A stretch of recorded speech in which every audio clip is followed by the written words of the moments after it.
আসসালামু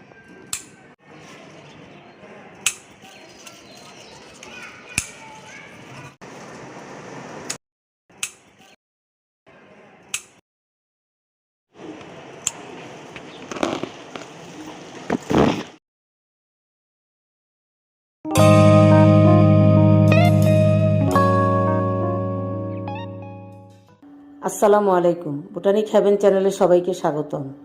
আশা করি আপনারা সবাই ভালো আছেন। আজকে আমি আপনাদের সাথে এমন একটি সবজির ভিডিও শেয়ার করব, এটা আপনার বারান্দা বা ছাদ যে কোনো জায়গায় করতে পারেন এবং জমিনে তো আরও ভালো হয়। আমি আশা করি আমার এই ভিডিও দেখার পর আপনারা যারা এখনও এই সবজির চাষটি করেননি আপনারা অবশ্যই করবেন এবং অনেক ভালো রেজাল্ট পাবেন। আর আমার ভিডিওটি অবশ্যই না টেনে পুরো ভিডিওটি দেখবেন। ভালো লাগলে আমার ভিডিওতে একটি লাইক দিবেন আর আমার চ্যানেলটিকে অবশ্যই সাবস্ক্রাইব করবেন। এই সবজিটি হচ্ছে পুঁই শাক। পুঁই শাক একটি জনপ্রিয় শাক, এটা আমরা সবাই অনেক কম বেশি পছন্দ করি। খাদ্য তালিকা একটি অনেক পুষ্টিকর এবং অনেক জনপ্রিয় এই শাকটি আমরা কম বেশি সবাই পছন্দ করি। গরমের সিজনে এই শাকটি আমাদের বাগানে খুব ভালোভাবে হয়ে থাকে। আমি একজন বারান্দা বাগানি, আমার ছাদ বাগানে আমি অল্প অল্প গাছ শুরু করেছি। আশা আছে আমি ভবিষ্যতে আমার ছাদ বাগান আরও বড়ভাবে করব। আমি যখন আমার ছাদ বাগানটা সফল হব আপনাদের সাথে শেয়ার করব। তবে আমি এখন বারান্দা বাগানে অনেক প্রজাতির গাছ আমি রাখি। ফুলের গাছই বেশি আমার বাগানে, কারণ বারান্দা বাগানে ফল ভালো হয় না। কিন্তু এই একটি সবজি যেটা বারান্দা বাগানে খুব ভালো হয়, শাকসবজির ভিতরে পুঁই শাকটা এত বেশি ভালো হয় যে আমি আমার বাগানে প্রতি বছর আমি পুঁই শাক গাছ লাগাই। সেটা আমি বীজ থেকেও চারা তৈরি করি, আবার কোনো কোনো সময় আমি আমার বাজার থেকে যে পুঁই শাকগুলো খাই ওই পুঁই শাকের ডাঁটাগুলো আমি ফেলে না দিয়ে সেটাও আমি বাগানের টবে লাগিয়ে দিই। দেখা যায় পরবর্তীতে ওই ডাঁটা থেকেই প্রচুর পরিমাণে শাক হয়।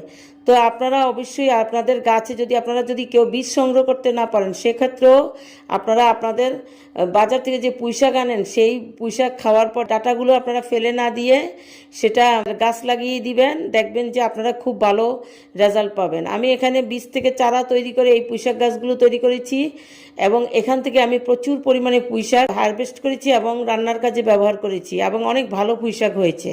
এই পুঁই শাক গাছের জন্য আপনার যত্ন খুব কম করতে হয়। কমপক্ষে 2 ঘন্টা রোদ যদি আপনার বাগানে থাকে সেক্ষেত্রে আপনি আপনার বাগানে পুঁই শাক গাছ লাগাতে পারেন। পুঁই শাক গাছ লাগানোর জন্য আপনার খুব বেশি কষ্ট করতে হবে না। সমপরিমাণ মাটি এবং জৈব সার সাথে একটু সামান্য পরিমাণ বালি মিশিয়ে আপনারা পুঁই শাক গাছের মাটি তৈরি করবেন, কারণ পুঁই শাক গাছ পানির পরিমাণ বেশি দিতে হয় এবং পুঁই শাক গাছের মাটি ময়েশ্চার থাকলে পুঁই শাক গাছটা খুব ভালো হয়। গাছের গোড়া যাতে না শুকিয়ে যায় এবং মাটি যাতে হালকা ময়েশ্চার ভাব থাকে এরকম অবস্থা রাখবেন এবং প্রতিদিন গাছে পানি দিবেন। দেখবেন আপনাদের গাছে প্রচুর পরিমাণে পুঁই শাক হবে। সেটা আপনাদের বারান্দা বাগান, ছাদ বাগান বা জমিন যে এখানে করবেন সেখানেই এই গাছটি খুব ভালো হবে। জমিনে তো সার দেওয়ারও প্রয়োজন হবে না, ন্যাচারালভাবে বৃষ্টির পানি বা মাটি থেকে বিভিন্ন খাদ্য উপাদান গ্রহণ করে পুঁই শাক গাছটি বেড়ে উঠবে। আর যেহেতু টবে সামান্য একটি মাটিতে আমরা পুঁই শাক গাছ লাগাই সেক্ষেত্রে একটু সারের প্রয়োজন হয়, কারণ ওইটুক মাটি থেকে বেশি ভিটামিন গাছ পায় না। সেক্ষেত্রে আমাদেরকে অবশ্যই একটু জৈব সার দিতে হবে।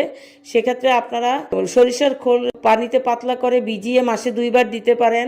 এতে আপনাদের খরচের পরিমাণ অনেক কম হবে। 1 কেজি সরিষার খোল 50-60 টাকা কেজিতে পাওয়া যায়। আর 1 কেজি সরিষার খোল দিয়ে আপনারা 2টা পুঁই শাক গাছে অনেকবার ব্যবহার করতে পারবেন। সরিষার খোলের গুঁড়ো আপনারা পুঁই শাক গাছের টবে দিয়ে তার ভিতর পানি দিয়ে দিতে পারেন, এতে করে গাছটি খুব ভালো গ্রো হবে। আর চারা গাছে তো যে কোনো চারা অবস্থায় আপনারা যদি সরিষার খোলে তরল সার দেন সেক্ষেত্রেও গাছটি খুব ভালোভাবে গ্রোথ হয় এবং গাছের সব ধরনের খাবারের চাহিদা মেটানো যায়। এছাড়া আমি আমার এই গাছগুলোতে দেখা গেছে চাল দেওয়া পানি প্রতিদিনই দিয়েছি। চাল দেওয়া পানিটি আপনারা ফেলে না দিয়ে আপনারা চাল দেওয়া পানিটিও দিতে পারেন। এক্ষেত্রেও আপনাদের সারের খরচ হবে না, একদম বিনা পয়সায় আপনারা আপনাদের বাগান করতে পারেন। আর যারা খুব ভালো রেজাল্ট পেতে চান ছাদ বাগান, বারান্দা বাগান, সেক্ষেত্রে আপনারা মিক্সড জৈব সার বাজার থেকে কিনে মাসে 2 বার দিয়ে দিলে আপনাদের গাছটা খুব ভালো বুশি হবে এবং খুব বড় বড় পাতা হবে, পাতাগুলো অনেক ভারী হবে। আর একটা কাজ করতে হবে আপনাদেরকে, অবশ্যই পুঁই শাক গাছটা যখন একটু বড় হয়ে যাবে সেক্ষেত্রে ছাদ বাগানে আপনারা ছাদে মাচা করে দিবেন আর বারান্দা বাগানে আপনারা গ্রিলের সাথে ভালোভাবে পেঁচিয়ে দিবেন। দেখবেন যে খুব ভালো শাক হবে। আর কয়েকদিন পর পর আপনারা ছোট অবস্থায় গাছের পাতা পিঞ্চিং করে দিবেন আর বড় অবস্থায় গাছের আগাগুলো কেটে ফেলবেন। এতে করে প্রচুর পরিমাণে আগা বের হবে। দেখা যাবে একটা পুঁইশাক গাছের মাধ্যমে পুরো বারান্দার গ্রিল আপনার শাকে ভরে গেছে। এটা তো শুধু খাওয়ার জন্য না, একটা আনন্দ যে আপনার নিজের হাতে আপনি একটা শাক উৎপাদন করছেন এবং সেটা আপনি রান্নার কাজে ব্যবহার করছেন। আমি সাধারণত যেই গাছগুলো করে আমি সফল হই সেই গাছের ভিডিও আপনাদের সাথে শেয়ার করি, আর আমি যেইটুকু জানি আমি আমার সেই অভিজ্ঞতাটাই আপনাদের সাথে শেয়ার করি। আমার ভিডিওতে যদি আমি কোনো ভুল কিছু বলে থাকি আশা করি ক্ষমা সুন্দর দৃষ্টিতে দেখবেন আর আমার এই টিপসগুলো ফলো করবেন। আমি সবসময় চেষ্টা করি খুব কম খরচে বাগান করতে এবং অন্যান্যদেরকেও আমি কম খরচে বাগান করার জন্য উৎসাহিত করি। অনেকেরই শখ থাকে, কিন্তু অনেকে দেখা যায় সময় মতো বাজার থেকে সার কীটনাশক বা এগুলো সময়ের মতো আনতে পারেন না। সেক্ষেত্রে আপনারা আপনাদের ঘরে ফেলে দেওয়া বিভিন্ন উপকরণ দিয়ে আপনারা অনেক সুন্দরভাবে গার্ডেন করতে পারেন। আমার বাগানে বিভিন্ন ধরনের ফুলের গাছ আছে। আমি সাধারণত ফুল গাছটাকেই বেশি পছন্দ করি, সাথে সাথে আমি একটু সবজির গাছ করি। সেক্ষেত্রে পুঁই শাক, বিভিন্ন ধরনের মরিচ, ক্যাপসিকাম, তারপর লেবু, এগুলো আমার বাগানে ভালো হয়। আমার বাগানে 6 থেকে 7 ঘন্টা রোদ আসে।